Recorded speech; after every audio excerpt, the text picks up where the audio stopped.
Joining us today is Janelle Molony. She is the author of Unadoptable, Faith Beyond Foster Care. Welcome. So glad that you're here. Hi, Bridget. Hi, everyone. Thanks for joining us. Fantastic. All right. So there's a couple more things that I want to talk to you about today. Tell me about some of the gut check moments that parents might experience as they move through the adoption process. Can you give them a little peek into that?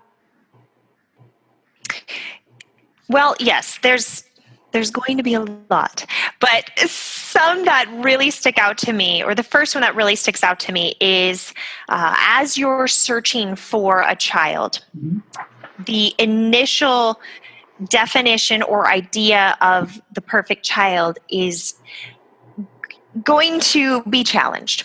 So maybe it's been 6 months or a year and nobody has come up in the rotation of profiles that meets this criteria. And you might get to a point where you have to either accept with this limitation, it's going to take longer. And you have to get to a place of peace on that, because that first year is very hard.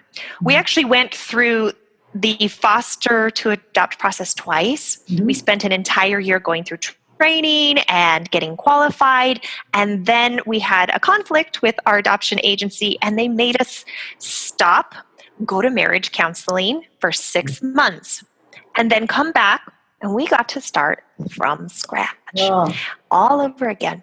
So we went through it twice in order to be accepted into the matching program. And then it was month after month after month. And we were saying, yes. And they were saying, no, or this one doesn't quite qualify, or this one's already gone. Somebody called yesterday, poof.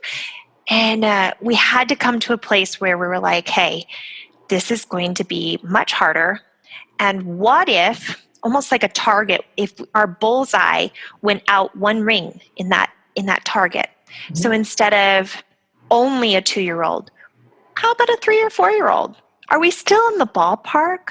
Right. So either come to a place of acceptance that this is going to be the way it is with more limitations, or start opening up to the next ring on that target.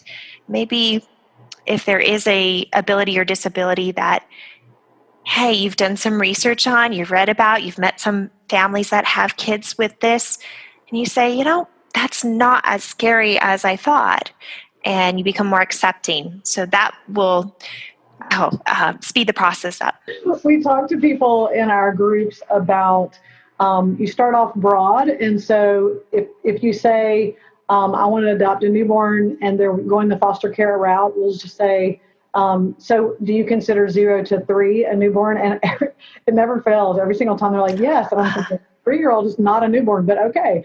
But, everybody has their own thoughts about what they want. And then you just kind of have to help them figure out just exactly what you said. What's the next ring out? Because if we can broaden that search, then you're going to get more options and you're going to be able to really make a decision faster. But people just it's so funny. They come to us and they're like, we've had people come and specify hair color, eye color, a gender.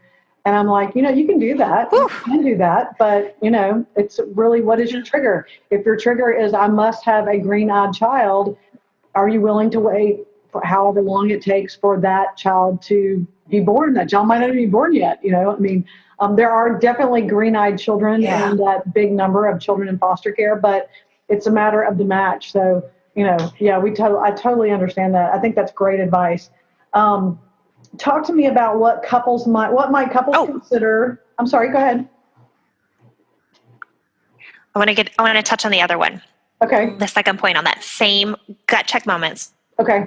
So another thing that is a major gut check moment is the moment or the day that you learn something that's a little bit more than what your social worker or agency knows about this child. So there will be a day where that child is going to speak and they're going to say something that wasn't on the paperwork that no one else knows about but you, and it might be extremely difficult to swallow or to process.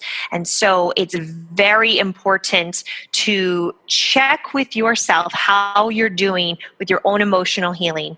There might be triggers that come up. There might be a need for you to process your own trauma from your past and how you were parented, so that you're going to be emotionally available for the dump truck that they are going to unleash on you one day. So it's important not to wait until that happens to seek therapy or to seek and find peace and resolution within yourself. You should do that now. You've got time. You've got plenty of time.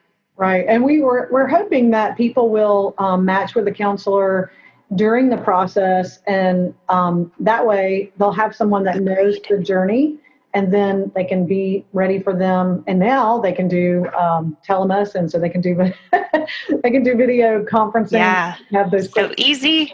I know, right? It's so great. So talk to me about what couples should consider. Well, we talked about this a little bit. What should they consider counseling during the adoption process? Like, what we talk a little bit about what we just said, but give me your perspective on the whole counseling thing and the adoption process. Yeah, couples specifically need to be very careful. We learned quickly that our child had reactive attachment disorder in 2 different ways. So I go into a lot of detail in my book on about how he needed a mom so bad and was going through all of these attachment stages with me very early on, but he didn't need a dad. He did not need his dad. So we were not in this together. We are in the process together, of course, but my relationship, or the mother-child relationship, was so distinct from the father's, and we could not parent simultaneously. So we had to sort of compartmentalize, okay, he's going to regress for me, I'm going to bottle feed him, and then he's going to go play video games with you like he's 9 or 10. Right. So we are on completely different paths, and not to feel hurt over that. I actually recently, so I would say maybe in the last year, it took him a very long time to even get to a place where he's like, hey, dad's not going anywhere. Guess I better have a relationship with this guy. So he has begun the full regression back to needing to be spoon-fed. Okay, he's almost 12, and daddy is spoon-feeding him, which made me, I guess, jealous in a little way that he's getting all these baby kisses and cuddles. And yet for me, he's like, ugh, mom, don't tell me what to do. So it's just another reminder that marriage is the first foundation that needs to be established before the child arrives. It needs to be held on to, and those issues need to be resolved. The jealousy, the frustration of, he treats me this way, but he treats you that way. All of that needs to be dealt with constantly, because once this child leaves your home, which hopefully they graduate into adulthood and do, you still need that person. And you need this marriage to be secure. You need to know who you are and trust each other still, and not be pulled apart by jealousy, fear, frustration, fatigue, all of those things. So I would definitely say get a foundation going, hang on to it, be in counseling, have someone you can call at any moment. Right. Well, we talk about, we have a resource on our site. I don't know if you've ever heard of Empowered to Connect, but they have a lot of videos. Yes, I love it. I know Karen Purvis, bless, she was so dear in her lifetime, but she used to talk about, this exact thing. And one of the things that we feel is important, exactly what you said, and not only your spouse, but your support people, like your family. If they're going to be in your children's life, you need to understand that this child's needs they may be completely different. If I had a biological child, I would be there to rock them and hug them and hold them and spoon feed them and bottle feed them. But some of these children come to us and they didn't have that. And so we have to kind of go back and start from scratch. It's not going to be forever. You're not going to be, spoon feeding him on his graduation day. But I think that at the end of the day, you kind of have to put your thoughts aside, and a counselor to just be able to sit with you and say, you're not crazy. This is the goal. This is what we're trying to Yes. accomplish. And you guys can get there faster together than you can apart. Because if you're both going in opposite directions, it's not helping anybody. It's not helping your marriage. It's not helping the child.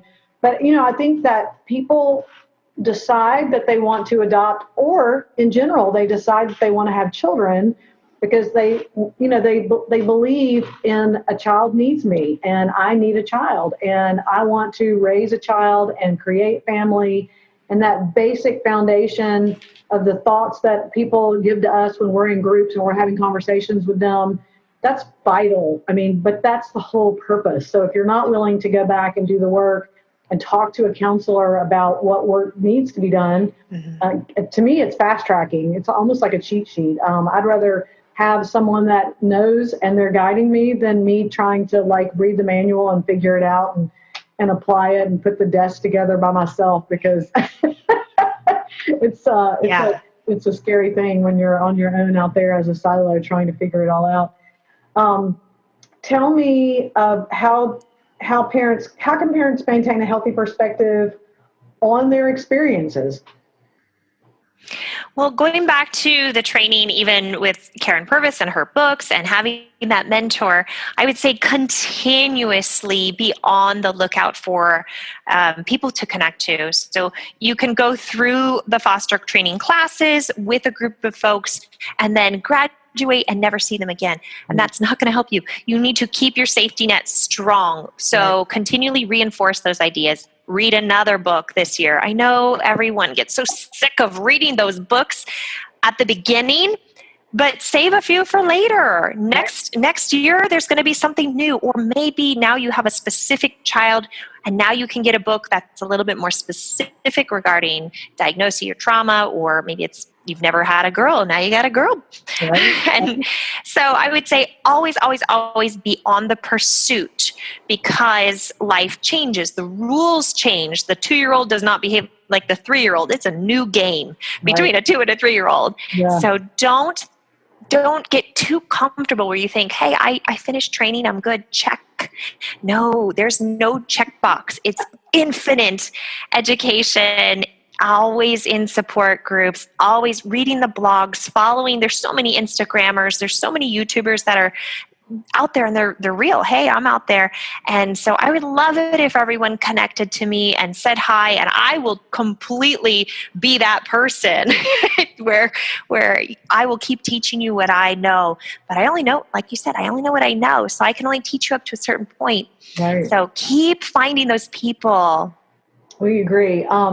We say that we give real help, real support, and real answers before, during, and after. So, sometimes we have a book list that we leave for people, but some books are appropriate for now and some books are appropriate for later. And sometimes when you try to read it all or do it all or learn it all, it's like a fire hydrant in your face. I mean, it's just too much information and you don't retain it. And when you're in the moment and that child is having a tantrum on the floor at the store, you're not going to go, oh, I remember once I read this book. It's better to read as you go along, grow as you go along, surround yourself with people that are maybe a couple steps ahead of you, so that your process is just going to be so much easier and so much better. I think it's going to be more fulfilling. I really appreciate that you wrote this book, and I think that our families are going to really benefit from reading it if they're in the stage that you were in. So you're a couple steps ahead of them, but I really appreciate it. And we'll have a link to the book for all of you guys that are joining us today. But thank you so much for sharing. You're so welcome, Bridget. I enjoyed very much. All right.